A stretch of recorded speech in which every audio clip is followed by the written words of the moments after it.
जय श्री कृष्णा। इस बार इंदिरा एकादशी 17 सितंबर 2025 को आ रही है। ये पितृपक्ष में आने वाली अत्यंत महत्वपूर्ण एकादशी है, जिसका पालन करके व्यक्ति अपने पूर्वजों को मोक्ष प्रदान करवा सकता है, उन्हें अनंत पुण्य फल अर्पित कर सकता है।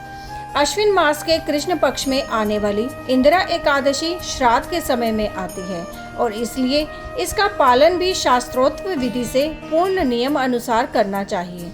हमारे शास्त्रों में वर्णन आता है कि अगर किसी की मृत्यु एकादशी के दिन हो जाती है, तब उनकी श्राद्ध क्रिया एकादशी के दिन नहीं करनी चाहिए, क्योंकि एकादशी वाले दिन पितृगण भी अन्य भोजन स्वीकार नहीं करते हैं। इसलिए आप उनका श्राद्ध द्वादशी के दिन कर सकते हैं। अश्विन मास के कृष्ण पक्ष में आने वाली ये इंदिरा एकादशी मनुष्य के हर पापों को नष्ट कर देती है और उसके पितरों का नरक लोक से उद्धार कर देती है।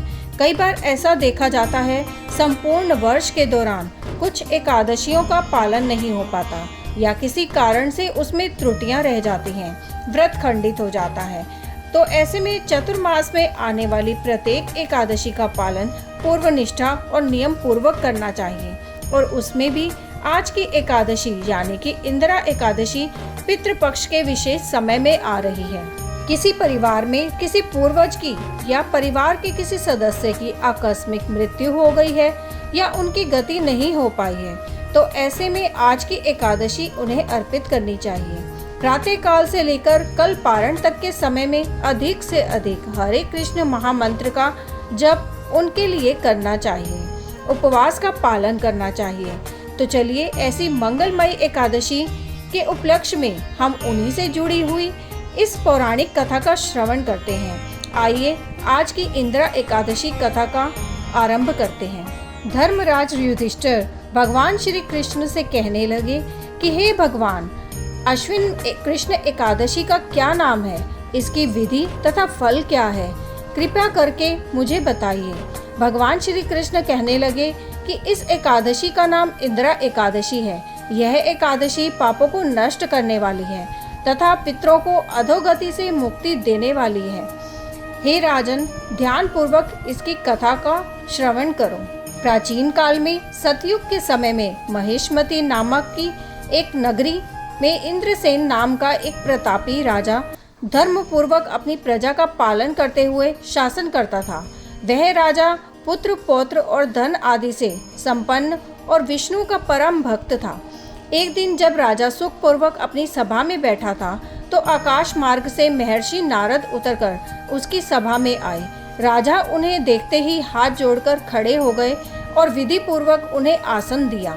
सुख से बैठकर मुनि ने राजा से पूछा कि हे राजन, आपके सातों अंग कुशल पूर्वक तो हैं, तुम्हारी बुद्धि धर्म में और तुम्हारा मन विष्णु भक्ति में तो रहता है। देवर्षि नारद की ऐसी बातें सुनकर राजा ने कहा, हे महर्षि, आपकी कृपा से मेरे राज्य में सब कुशल है तथा मेरे यहाँ यज्ञ कर्म आदि सुकृत हो रहे हैं। आप कृपा करके अपने आगमन का कारण कहिए। तब ऋषि कहने लगे कि हे राजन, आप आश्चर्य देने वाले मेरे वचनों को सुनो। मैं एक समय में ब्रह्मलोक से यमलोक को गया। वहाँ श्रद्धा पूर्वक यमराज से पूजित होकर मैंने धर्मशील और सत्यवान धर्मराज की प्रशंसा की। उसी यमराज की सभा में महान ज्ञानी और धर्मात्मा तुम्हारे पिता को एकादशी का व्रत भंग होने का कारण देखा। उन्होंने संदेश दिया कि सो मैं तुम्हें कहता हूँ।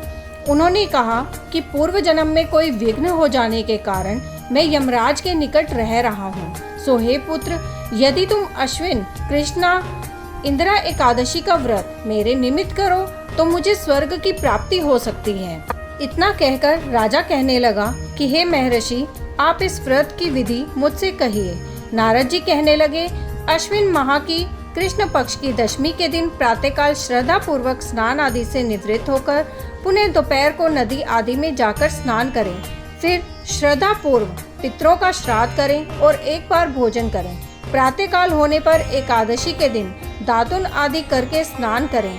फिर व्रत के नियमों को भक्ति पूर्वक ग्रहण करता हुआ प्रतिज्ञा करें कि मैं आज संपूर्ण भोगों को त्याग कर निराहार एकादशी का व्रत करूंगा। हे पुंडरीकाक्ष, मैं आपकी शरण में हूँ। आप मेरी रक्षा कीजिए। इस प्रकार नियम पूर्वक शालिग्राम की मूर्ति के आगे विधि पूर्वक श्राद्ध करके योग्य ब्राह्मणों को फलाहार का भोजन कराएं और दक्षिणा दें। पितरों के श्राद्ध से जो बच जाए उसको सूंघकर गौ को दें तथा धूप, दीप, गंध, पुष्प, नैवेद्य आदि सब सामग्री से ऋषिकेश भगवान का पूजन करें। रात में भगवान के निकट जागरण करें। इसके पश्चात द्वादशी के दिन प्रातःकाल होने पर भगवान का पूजन करके ब्राह्मणों को भोजन कराएं। भाई बंधुओं, स्त्री और पुत्र सहित आप भी मौन होकर भोजन करें।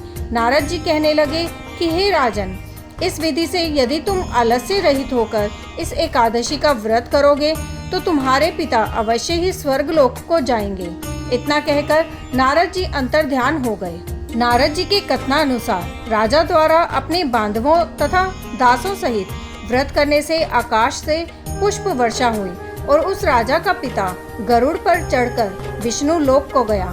राजा इंद्रसेन भी एकादशी के व्रत के प्रभाव से निष्कंटक राज्य करके अंत में अपने पुत्र को सिंहासन पर बैठाकर स्वर्गलोक को गया। हे युधिष्ठिर, यह इंदिरा एकादशी के व्रत का महात्म्य मैंने तुमसे कहा। इसको पढ़ने और सुनने से मनुष्य सब पापों से छूट जाते हैं और सब प्रकार के भोगों को भोगकर वैकुंठ को प्राप्त होते हैं। यही ये कथा समाप्त होती है। अगर आपको ये कथा अच्छी लगी तो अपने मित्रों में अवश्य शेयर करें और वीडियो को लाइक करें। ऐसी ही और सुंदर कथा का श्रवण करने के लिए आपके अपने चैनल एस्ट्रो नॉलेज को सब्सक्राइब कर लीजिए ताकि आने वाले वीडियोस के नोटिफिकेशन आपको मिल सके। जय श्री कृष्णा।